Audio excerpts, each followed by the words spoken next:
River Road, you got me running way back home. River Road, you got me running all night long. You got me singing some canal boat song. River Road, you got me running all night long.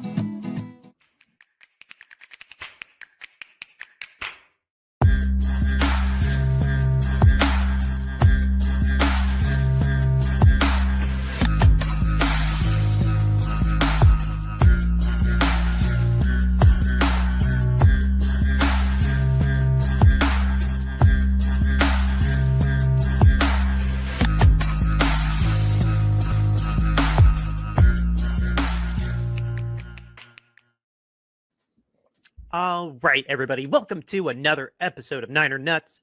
I'm Dan here along with Eric. No James today, but trust us, he will be back. It's nothing serious. He'll be back. But just the two of us, the real Niners fans, not the secret Eagles fan, or I guess not that secret Eagles fan. We are still here. Eric, how are we doing on a Victory Monday? We haven't had that in a little bit. Yeah, doing good for a Victory Monday. Can't complain.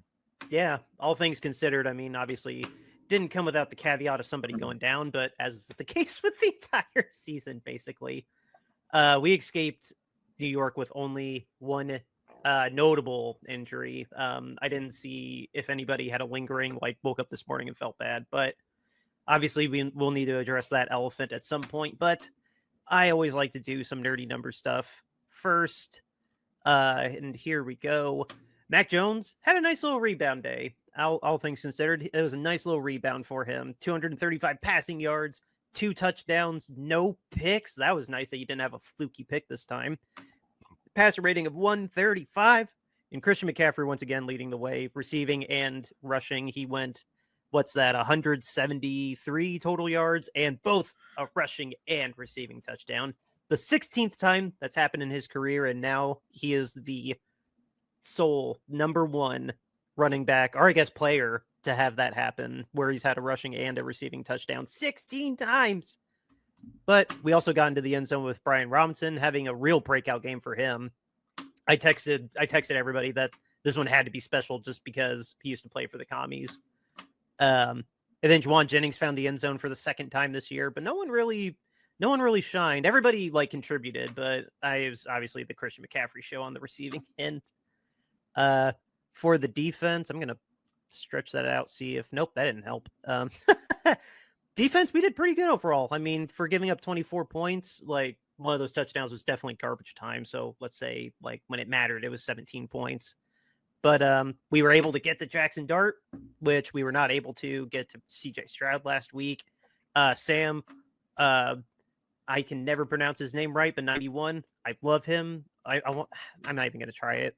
He got to the quarterback, and I've loved him. I really think he's a low key, no, he's never going to be a Pro Bowler, but he comes up on highlights more often than not.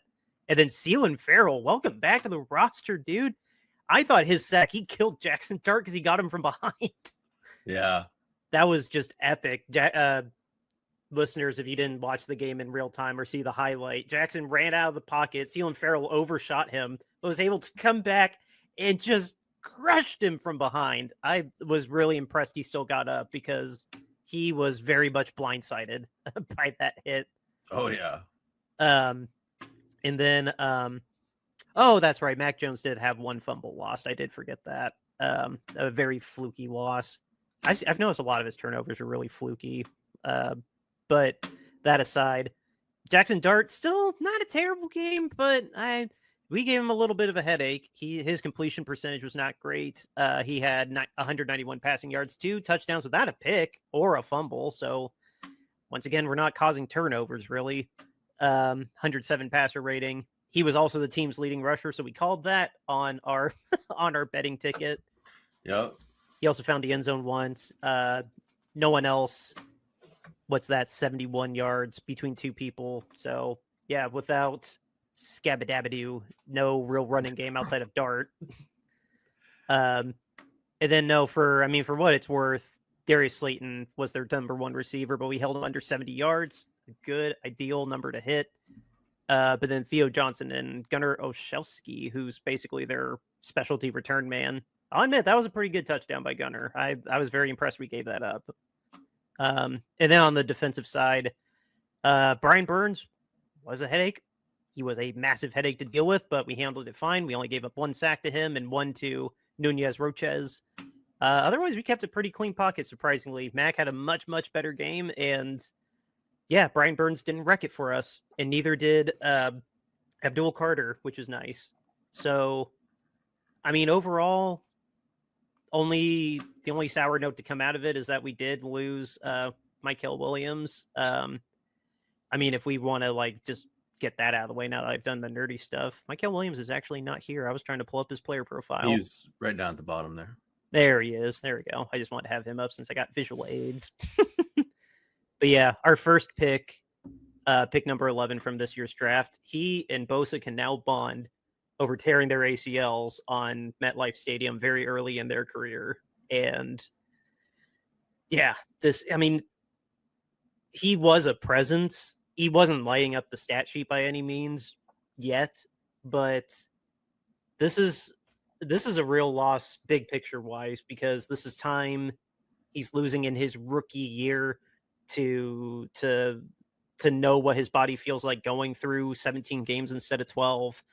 Just that much more time he's off the field. His offseason now is going to be a lot more rehab focused versus like training focused. And now he and Bosa are both liable to be out week 1, if not more next year, depending on how his rehab goes. Like, I mean, yeah, we're right in the middle of the season, but that's still, if it goes as well as Brandon's has been going, like, definitely going to miss some time early in the season. So, I mean, in the immediate future, it's just next man up. I mean, but we're running out of men. No, like, you got to make a trade. Hopefully, we have some breaking news now. If not, we'll have to address that on Thursday. But yeah, no, this just cool. Another injury. I don't know we're like the Lions last year. Like,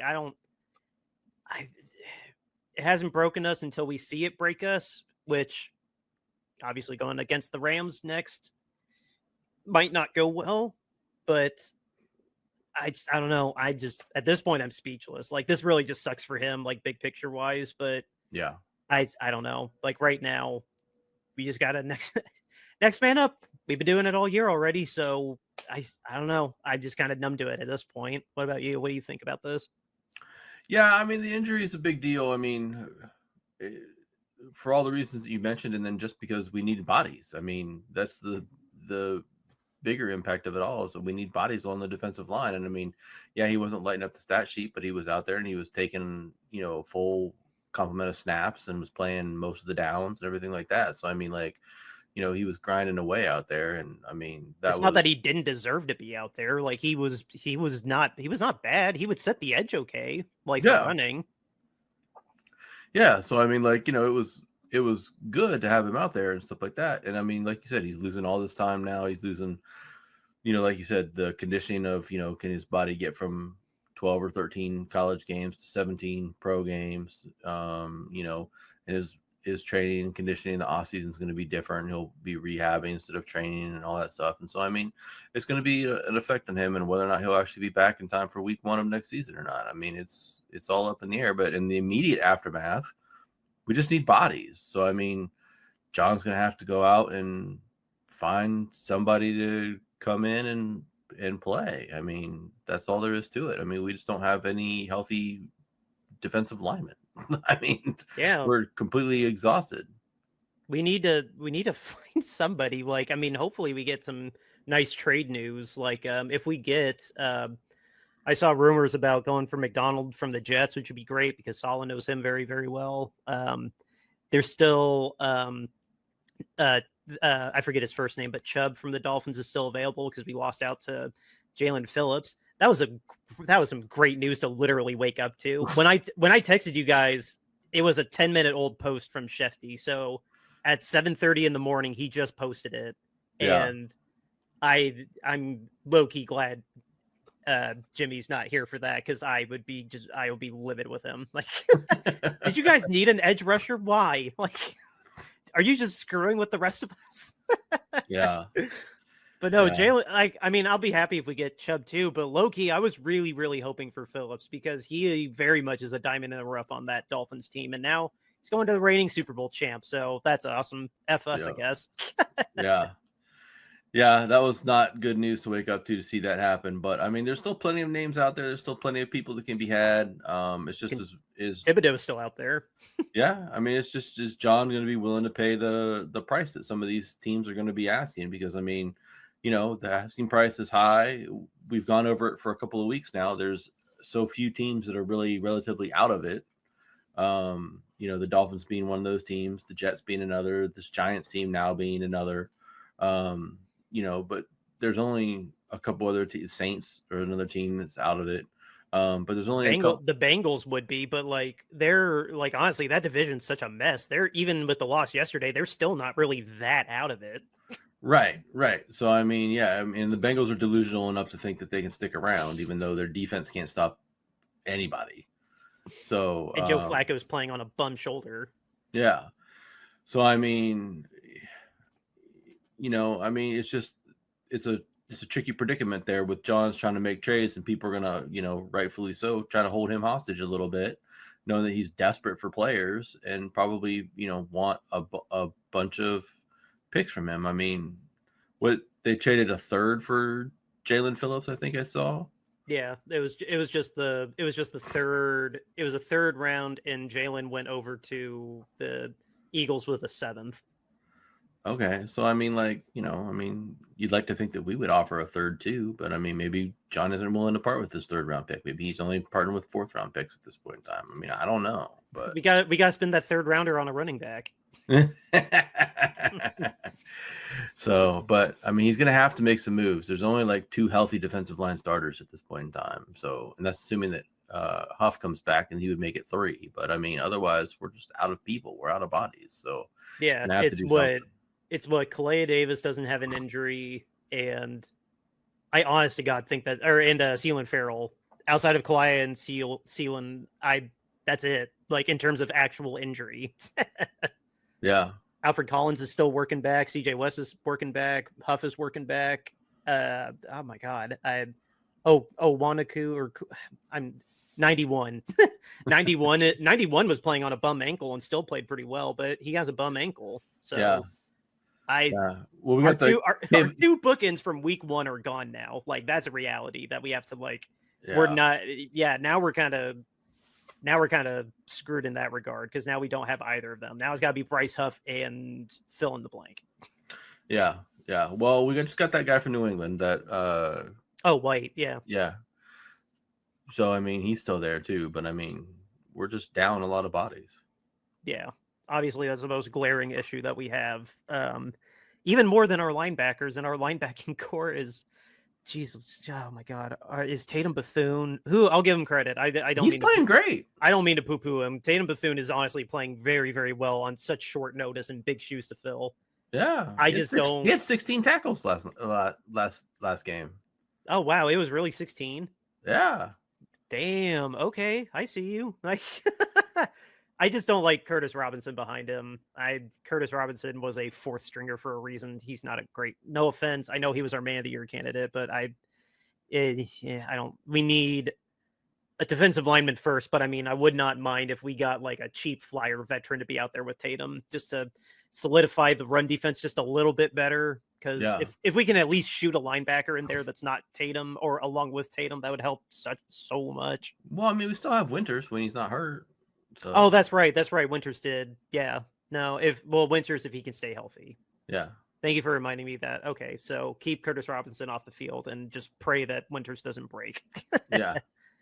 Yeah. But I mean, I thought that the defense played outside of the first drive for the Giants in that game. I thought that the defense played really well. I thought I will agree overall. This was a very, very good bounce back game for the defense.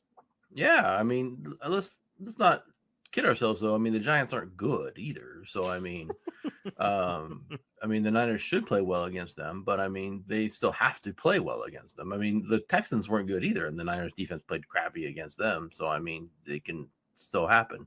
But I mean, I thought that the defense played well against them. They They held them when they needed to hold them. Like when Mac had that fumble turnover, they held him and kept him to a field goal chance, and then the guy missed the kick. Gano missed the kick. And they kept him out of the end zone a couple other times. So I mean, I just thought that they did a good job. I mean, they're going to give up. It's clear that this season they're going to give up yards. It's just a matter of whether or not they're going to give up points once they give up yards is the key. Yeah. And without the pressure that we are trying to make in the front seven and the front four, that secondaries, they're getting a trial by fire, man. Look at that. Like Upton Stout, Renardo Green, Malik Mustafa, Demo, Saran's just a special teamer, but no, all these guys, it's a trial by fire for these defensive backs. And honestly, I mean, I think our secondary honestly is still pretty damn good. Like, it just sucks that there's no compliment from the front seven, because it would make it so much better. Yeah, I mean, they've been playing well, and Upton Stout, for being people forget that he's a rookie. I mean, he's been playing really, really well for a rookie, and an undersized rookie at that. Yeah, he replaced Demo in the slot. Yeah, he plays well. He gets out there. He shakes things up. He makes good tackles. He's very, to pardon the pun, stout in his position. And, he's turned into a good player for us. Now, yeah. Having Mustafa back in the safety spot has been good too, because he's coming down and he's making tackles. So, one of the things that I think we've benefited from, and it's been good, is that the 49ers have been a really good tackling team. I mean, while we do give up yards, we're only giving up, most of the time the yards that, the play makes, right? We're not giving up yards after catch. Yeah. We're generally taking people down right away. So we swarm very well. Yeah. Yeah. So that's been really good for this defense and this team this season, is that they're not giving up a lot of yards after the catch. And that's been a real big critical impact for the defense. Same thing with the running game. They usually, when they're defending the run well, which hasn't really happened the last 2 weeks. I guess this week was okay. They're getting a hat on a hat pretty early on and stuffing a guy for, 1 or 2 yards, because they've got that swarming defense and they've got guys there to tackle them. Yeah. So everybody's just rallying to the ball, and they're trying their best out there. That's all I can say about the defense right now, is that they're trying their best. They're down their two best players, 2 legitimate superstars, and they're doing what they can. So yeah, I'm just looking at the team total. Like yeah, it was 117 yards on the ground and 1 touchdown, but broken up, I don't know. It's hard to gauge. Like, yeah, he scrambled a handful of times, but Singletary these were supposed to be a 1-2 punch, and they barely got 60 yards together. So I think in terms of stuffing the actual running backs, yeah, our run defense did much, much, much better than we did against Chubb last week. And whoever was with Chubb, they just gashed. They gashed us last week. And this time, no, we didn't contain Jackson that well, but the actual running backs, yeah, much, much, much better. Yeah, well, these running backs are not good either. So, that's the other thing too. So, these are professional football players. That means they're supposed to be perfect. Yeah, no, I get it. I'm just saying, they're not good either. So these are not fringe Pro Bowl players. I get it. So, I was a little concerned about how they were breaking off a couple of those runs, but it's fine. I'll take it. It's still a good victory. So it's bend, don't break. That's a key of Saleh, is bend, don't break. Yeah, and that's exactly what we're doing. Is we're bending a lot, and then we're getting down into the red zone, and we're doing a good job of stopping teams down in there. So it's been good this season. We're holding teams to field goals lots of times.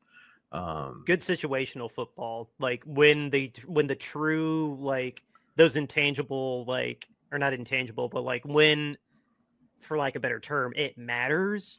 we do pretty good in those situational moments. Yeah. Well, I mean, to your point, Salah's defense has always been about, like you said, bend, don't break. And it's always about, making them slowly march up the field, right? Not giving up the big play, not giving up the big shot and stuff like that. And so, it's going to be oftentimes death by 1,000 paper cuts, right? But I guess the thing that has felt better in previous Salah seasons was when there was death by 1,000 paper cuts. It was like, well, we felt like we could get off the field because we had players that could stop them at different points. And it was like, well, it's going to be 3rd and 6. So I'm like, okay, well, we're going to get off the field because Bosa's going to get a pressure or a sack, or, or somebody's going to make a play here. Fred's going to come up and make a stop on a tight end pass or something like that, Yeah. And it's like, now it's like death by 1,000 paper cuts, but it just continues on and on and on and on and on because we don't have anybody that can come up and like finish it off. And then hopefully we get like a fluky pass breakup or we hold them to a kick. Yeah. Yeah. We still just don't seem to be able to shut them down. So I guess that would be the only thing that is my, I guess, small criticism of things is that it just is. I'm trying to look at their third down efficiency. So they were 5 of 12 on third down. So that's not great. So that's pretty good for us. I'll take that. Yeah, I'll take that. We were barely better. Yeah. They converted less third downs than they did, so I'll take that as a win. Yeah. So that's good. But again, the Giants are bad. So I mean, and we held them to under 300 yards, which yes, it was the Giants, but let us have this. We got to find some slivers of. Well, we're gonna need it next week. Well, I mean, we talked about it a little bit last week. I mean, like, this was a game that if we're supposed to be contenders for the playoffs and contenders for, I mean, okay, Super Bowl, sure, whatever. This team's got to show me a lot more to be a Super Bowl contender, but that's fine. Oh yeah, but I just hope we make it as a wild card at this rate. Like, I mean, honestly, like, it's a sidebar, but we're only third in our division because we have 3 losses, and Seattle and Los Angeles have had bye weeks, and we haven't had a bye week yet. So that's the only reason that we're in third place. So I mean, it's not out of play for us to win the division still somehow. Yeah, the division's still very much up for. I mean, this coming week is huge for determining the division, to be honest. But thank God we got that first one already. Yeah, but we talked a little bit about that. I mean, like, this is a game that the Niners had to win if they're going to be contender for the playoffs or a contender for the Super Bowl, whatever. This is a game that they had to win. You can't lose a game like this if you're going to be a real true contender. And so, kudos to them. They went out and they won. I mean, there's nothing more you can say about that. Yeah. Let's gush about the offense a little bit while we still got a little bit of time. Not play-by-play. Stupid. Here we go. Offensively, it was nice to see Mac Jones get back into a rhythm. Like, what was it? At one point, he didn't throw an incomplete until past 15, wasn't it? Yeah, he was 14-14 to start the game. Absolutely. That's a clinic if I've heard of one. Like, no, he didn't light it up with like 500 yards, but I mean, to get 14 passes off in a row and they weren't all checkdowns, like, that secondary in New York is bad. Like, there's nothing better. There's nothing else to really read into that. It was bad.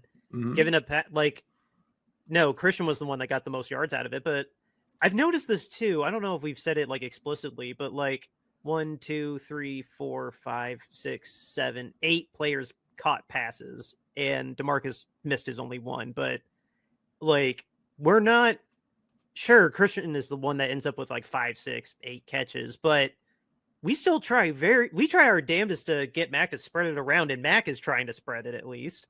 Yeah. Like, he's not I really admire that about him, that like he's trying. Like, I need the rest of you all, and you're going to get at least one opportunity, so please don't let me down. Well, he makes it very hard to bet because you don't know who he's going to throw to at all. So other than McCaffrey. Oh, I stopped betting on Kittle. No, I'm not betting on Kittle until I see a lot more from him. Yeah. But you're right. I mean, he's spreading the ball around. I mean, he's he's working the system that Kyle has in place. And I mean, that's the best compliment that you can give him, is that, Kyle schemes guys open, and Mac is finding those guys when they're open, and he's not second guessing it. He's not overthinking it. He's just like, oh, Kendrick's supposed to be open on this play. There you go. Right to Kendrick. Oh, Juwan's supposed to be open on this play. There you go. Right to Juwan. I mean, that's what he's doing. Read it and rip it. Yeah. Like, I've designed this play specifically so your first read should be open, but there are these 2 safety nets, and if not, try to scramble or throw it away. Yeah. And so, I mean, I think he's doing a really good job of that, of just dropping back, and as soon as he hits his back foot, typically that ball comes out. I mean, he doesn't really hold it very much at all. So, I mean, I think that's really good, and I think that shows that he's really in tune with what Kyle has taught him, and he feels comfortable in this system, and I think that that's great. So I'm a little concerned that Christian had 20, is that 8? Yep. I'm a little concerned that Christian had 28 carries in this game, but so and Brian Robinson only had 5. Dude, that's been his MO this whole, we're 9 weeks in, and Brian has yet to have double digit, let alone like 7 touches in one game. Yeah, I know. There's a couple games there where Brian literally didn't touch the ball at all. So I know. I just wish that they would give McCaffrey, and I know it's his own fault, but I mean, I wish they would give him more time off. So he's a human cheat code, and Kyle has said that very explicitly. Like, Brian's not touching the ball because he's not Christian McCaffrey. What do you want from me? Like, yeah, I know. You want me to not use the greatest running back we've had since Marshall Faulk? Like, yeah, I know, but it's just like, I just wish Christian would take just a couple extra plays off, like maybe 5 more plays off, and let Brian carry it 5 more times. But I mean, those 5 plays could be 5 plays that we need to score a first down on, or get a conversion on 3rd down or something. So I mean, like, will be it for me to criticize when Christian is coming off the field. It's just, I'm just worried that he's going to get burnt out at some point in time. I mean, he's on target. He's on pace for like 700,000 carries at this point in time. So yeah, actually, I want to check that now since the numbers should be updated. He's this is fun to keep track of. He's still projected to 317 carries for 1,100 yards, 8 touchdowns, and 115 catches for another 1,100 yards and 8 touchdowns. I mean, that's absurd. That is, and he probably won't get Offensive Player of the Year because of, well, unless Jonathan Taylor just continues to fall off a cliff, which that was a fluke. Everybody has one bad game. So you say. Dude, I dare that Pittsburgh defense to have 6 turnovers again the rest of the year against anybody. They had 5 against somebody else earlier this season. No way. The Pittsburgh, no way. Second game of the season, they had 5 turnovers against whoever they played. I forget who it was, but they had 5 turnovers. That's what's so frustrating about them, is that they play down to competition too hard. They'll step up and look really good when it's against a really good team, but then when it's against a bad team, they decide to play bad too, like way too bad. Like even worse. Like Tomlin teams are really bad at that. But I mean, I'll give them credit. Like the Colts were the big dogs and they punched him in the mouth. I mean, I give credit where credit's due for that. But yeah, no. Anyway, yeah, Christian's legs are gonna fall off. Unless going to Germany actually surgically repaired them. Like, and they said it was like just tendonitis injections, whatever. Like, they probably actually gave him robotic legs and he's been hiding them. It was week 3 against the Patriots. They forced 5 turnovers to beat the Patriots, by the way. Damn. Which was the last time the Patriots lost, if I'm not mistaken. The Patriots had the Falcons defense, like, if you look at what they accomplished, you would have thought that they beat the Patriots by like 17 points, but they still lost. Yeah. I think they sacked him, like, just like the Browns. I think they sacked him like 4 times and had at least 1 pick and a fumble, and then they still lost. Falcons are just not good, man. They're just not good. So yeah, I don't consider them like one of those 50-50 teams anymore. The Falcons are just flat bad now. Yeah. Yep. But unlike us, I mean, I don't blame anyone for wondering when our wheels are going to fall off, because can't lie, I kind of wonder too. Like, if we're just going to keep losing starter week after week after week, And let's just go ahead and take a peek at the just take a peek just as we always do. Like, well, I mean, it seems like this thing is going to keep going for as long as Christian McCaffrey keeps going. Is basically what the gist of this is. I mean, this is the Christian McCaffrey season. So I mean, as long as he stays upright, knocking on all the wood that I possibly can in my little desk area here, I mean, this train's going to keep running. So I mean, good God, that's just it's theoretically going to get better because Ricky's going to come back. It's theoretically going to get better because Brock's going to come back. So I mean, these are all the ways that it's going to get more improved on offense. Now defense isn't going to get any better because nobody's going to come back to make that any better. Well, I mean, Huff's going to come back, and Gross Matos is going to come back in a couple more weeks too. Gross Matos got put on IR, which is it wasn't even, it was, well, yes, it was the same injury, but he was fine on Tuesday and then he pulled it again on Wednesday and he went on IR on Thursday. Like, yeah, of course he did. Like, damn it, we can't catch a break. Yeah. So I mean,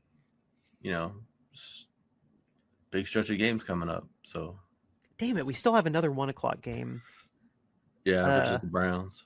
And it's gonna be in crappy late November weather. Ugh. Yep. But okay, so 4:30 we might. Oh no, we talked about this last episode. We might be game of the week that week. Which next week or this coming week? Yeah, 4:30 on Fox. No, we won't be. Who else is 4:30 next week?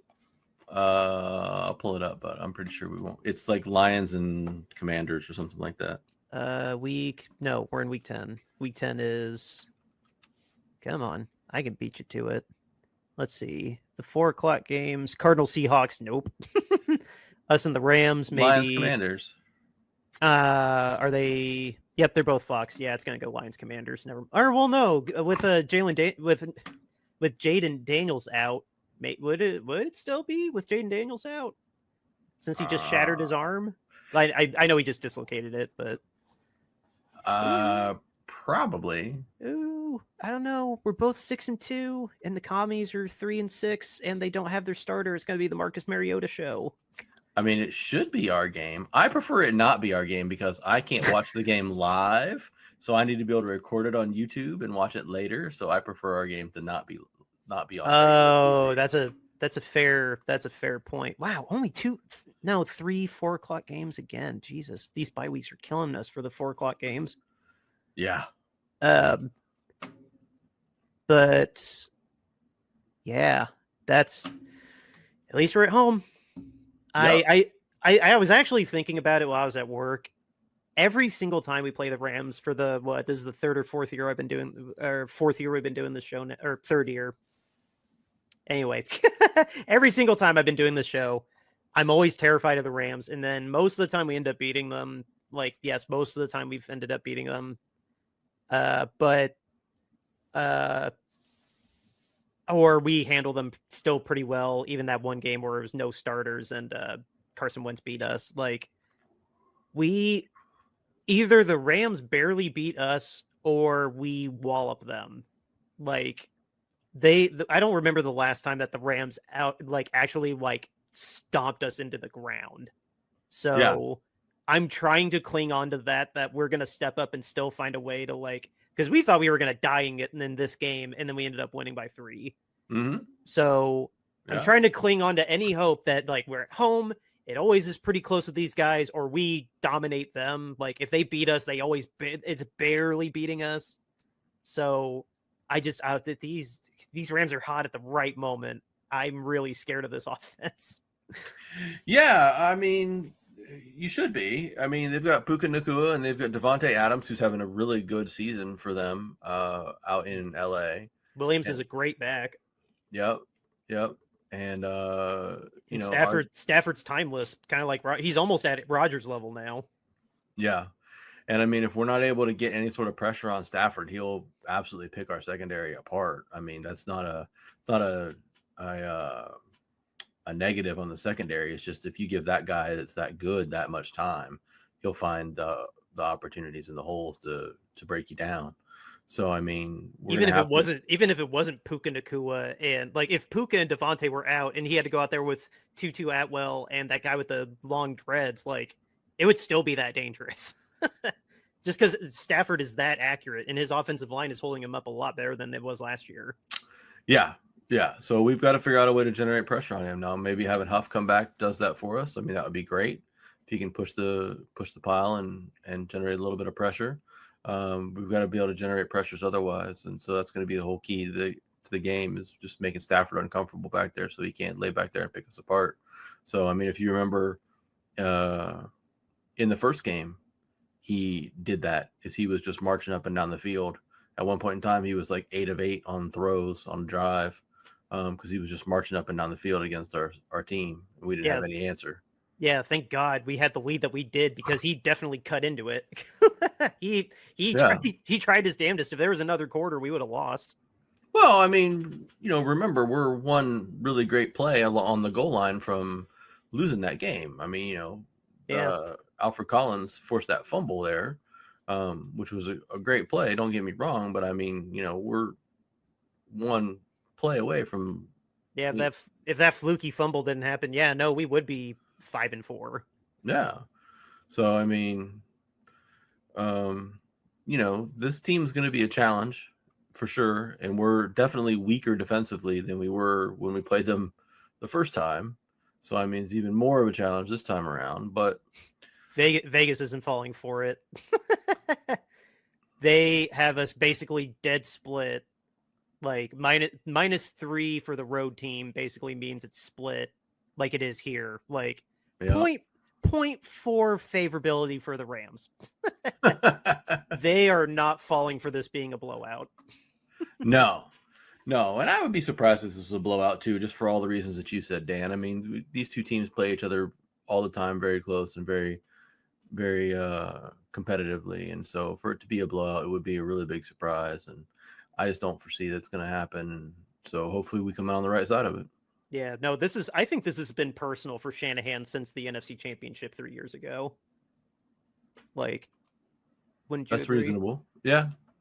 I think it's been pretty personal since then. Like before, like cool, we got hired the same year, and like, oh cool, we play each other twice. But no, I think after that NFC Championship game, like it had to. You cannot tell me with a straight face that does not still bug Kyle to this day that he lost to the Rams in the NFC Championship. Yeah, I'm sure it probably eats at him pretty hard. Like no, not as much as losing to Andy Reid in the Super Bowl twice, but still losing to the Rams on a fluky pass deflection. Like I can't lie, that took me a long ass time to get over to. Yeah. I was very, very mad after that game. Yes, indeed. Oh geez. I think it's been a good recap. I mean, unless you had any other notes. I know I just closed it, but I mean, do you have any other notes on this? I don't know. I was impressed. I thought it was a nice little bounce back game for us, and a nice little confidence boost before the Rams. No, I think we said everything that needs to be said. I think it still gets a little underestimated just how great of a signing Mac Jones was this year for us. I mean, we have to trade him. If someone wants him, we have to get a trade from him. So win-win for both of us. Yeah, or we just keep him next year too. It's really not a bad thing. But he will not play for us on that contract. He will not play for us for $5 million. But okay. I mean, we could hold it. We could hold him to it. He signed the contract. Yeah, but I mean, we wouldn't be anywhere near where we are right now if we didn't have him. So I mean, thank goodness that we got him, and that he's been able to come in and start and be as good as Kyle had always envisioned that he would be. And I mean, we really haven't lost much at the quarterback spot except for a little bit of mobility, which Purdy gives you that he doesn't have. He looks like a baby deer when he runs. It's very funny. He does. Very gangly. Yeah. But yeah, I mean, it's been a very good blessing to have him as our backup quarterback this year. So I didn't think that highly of the move when it was made in the off season. I didn't really think that much about it. Didn't really pay it that much attention, because I kind of just figured that like if we lost Purdy for any significant period of time, the season would be over and done with, because typically when you go to your backup quarterback, you're just not really anticipating much. But Mac's been great, so more power to him. No, I couldn't agree more. I didn't think about it like at the time, like, oh, haha, like we signed the guy that we should have drafted instead of Trey. But yeah, never doubt Kyle's instincts ever again. Mac has been nothing but stellar for us. Like, look past the 2-to-1, like 10-to-5 touchdown to interception ratio. Like, Mac has been everything that he has saved our season. There's not enough credit in the world that we can give him for that, especially where we still have a long way to go. And like, no offense, like I hope Purdy comes back, but like if we have to keep riding Mac in the meantime, like we're not. I do not see us losing a game because of Mac. We're not going to have a Mac game where he kind of just chokes like Daniel Jones did this week with 3 picks and 2 fumbles. I had to give one more dig in at him. So no, I mean, even the game that Mac lost wasn't really his fault. I mean, I mean, the whole team didn't play well in Houston, so it wasn't really necessarily on him. So, dude, neither of the picks. One was a deflection, and the other one, it was desperation mode. You got Juwan Jennings 1-on-1. I don't blame him. Yeah, like. Yeah. It just sucks he got boxed out, but it wasn't the wrong read. I would take Juwan Jennings 1-on-1 in a desperation mode like that too. Yeah, he threw another 1-on-1 ball to Jennings this week too. Yeah, and it paid out this time. Yeah. Yep. All right, on. So with that, it's been a good recap, and it's time for us to have a little shout out to our sponsor. If I can find it, where'd it go? I think I lost all my assets. Unless I'm just, nope, there it is. Didn't lose them after all. It's a hard thing when you lose your assets. I was way too far down in the asset list. That's why. So Royal Retros. What is Royal Retros? It is your go-to place to get yourself an authentic throwback jersey, whether it's football, baseball, basketball, any of the major sports. They got you covered. Check out the Candlestick collection in particular. All us Bay Area fans, it was curated with us in mind. It's got Niners gear. It's got baseball Giants gear. And whatever you find in the entire store, throw it in your cart and use the promo code Shady Sports. Shady Sports will get you 10% off your entire order. Not just special items, not just here and there. Whatever is in your cart, use the promo code Shady Sports and you will get 10% off of the entire order. And it helps us out. It helps out all the great programming here on the Shady Sports network of shows. That was rambly. Shout out to Sam, our awesome EP that helped us get this sponsorship. And again, just check out royalretros.com, promo code Shady Sports. You'll get 10% off of your entire order. Again, Royal Retros. Go get yourself an authentic throwback jersey today. Next, people, we are selling t-shirts. We were inspired to create these particular t-shirts at first with Mr. Snyder when he was still the owner of the Commanders, and the mission carries on because owners are still not held to the same standards or better than our players. They get away with a lot of stuff. It's not that hard to Google and find out, like Tepper of the Panthers or the ownership of the Saints. I'm not going to repeat what they are accused of doing on Mike, but Will Tepper threw a glass of soda on somebody, which was just funny. But in general, like in all seriousness, like we think that owners need to be held to the same standards as players. And to put our money where our mouth is, we have created t-shirts that are on bonfire.com, and all the proceeds for these t-shirts are going to go to Mountain Comprehensive Care Center. It is a women's shelter in Kentucky, and they do great work. We had an episode with a great woman who works with Mountain Comprehensive Care Center. So the t-shirts themselves, this one has our hashtag owner accountability, owner standards over player standards. These shirts are made to order. This one in particular has the most color designs. So you pick your color. I think white looks best personally. Then you pick your style, a t-shirt, a long neck, hoodie, crew neck, and then you pick your size, and it's made to order. The pricing starts at $22.99, and again, these proceeds will go to Mountain Comprehensive Care Center. The next one is our podcast cover art. You see this whenever you play us on YouTube or any of your favorite podcasting platforms. Again, made to order. Pick your style. It's getting a little cold now, so maybe this will be good as a long sleeve. But yeah, pick your style, pick your size, and it'll be shipped right to you. The next one is our alternate cover art. This one has a goalpost and the nuts on it. James rocks this every now and then on the show. It's a beautiful shirt. It's great. It's a great quality too. Made to order, just like all the other ones. And the last one is our alternate mascot. Kind of like with the minor league baseball teams, this is our alternate mascot, our alternate identity. The peanut eating peanuts, wearing his Niners hat and 3D glasses, which was a nice touch from our friend who designed this. Just patiently waiting for this next game, as he does every single week. All these shirts, again, are on bonfire.com. The link specifically to our stores in the show notes, as well as a link to Mountain Comprehensive Care Center themselves, if you want some more information on them. We just want you to have a cool shirt and know that you help some people in need. We are not getting any of the proceeds on these, so just help out if you can and have a cool shirt with it. Eric, any breaking news? I was not paying attention to my phone. Did Shefty break into our phones? No, he did not.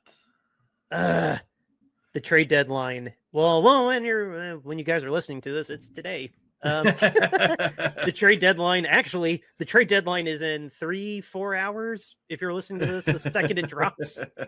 Is it 3 o'clock Eastern or is it 4 o'clock Eastern? I can't 4 o'clock remember. Eastern. Okay, yeah. So the trade deadline is 3.5 hours. So yeah. I can't promise I can do an emergency episode because I'm going to a concert tomorrow. Hey, there you go. Yeah, we're going to go see The Used, and so excited. Oh, nice. I had some friends that saw them while they were, I don't know, I saw them on Facebook. So they, I'll tell you about it off mic, but but yeah, if we can do an emergency episode, if there's one trade that's merited, let's say.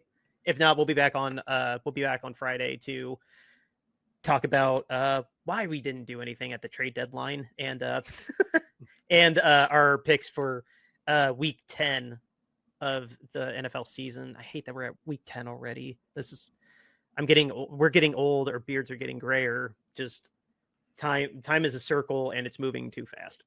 Yeah, for sure on that, man, for sure.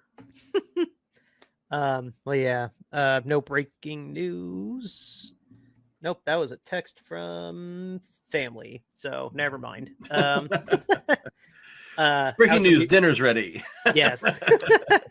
No, it was actually, I don't care about that. This is not that personal. I have a family member who just told me that they didn't catch the news before that ESPN fell out of YouTube TV, and they were just telling me that they are heartbroken they can't watch the game kickoff in 5 minutes. Oh. Yeah, so I mean, sucks to suck. I wasn't planning on watching it anyway. I didn't want to watch the Cowboys, so sorry. It doesn't at least hurt me this week. For real. It is 0-0 for the evergreen portion of our podcast. Yes. Oh yeah, because they did kick off like 3 minutes ago. They don't kick off at 8:30. It's always like 8:18, 22, whatever. Yeah. All right. Anyway, enough padding. Our outro music is River Road by Justin Muth. We will be back on Thursday with our parlay episode. Let's beat the Rams. See ya.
River Road, you got me running way back home. River Road, you got me running all night long. You got me singing some canal boat song. River Road, you got me running all night long. River Road, where have all the women gone? Have they kissed her hand and waved you bye-bye? Have they thought about crossing your double yellow lines? River Road, they love the way you whine and cry.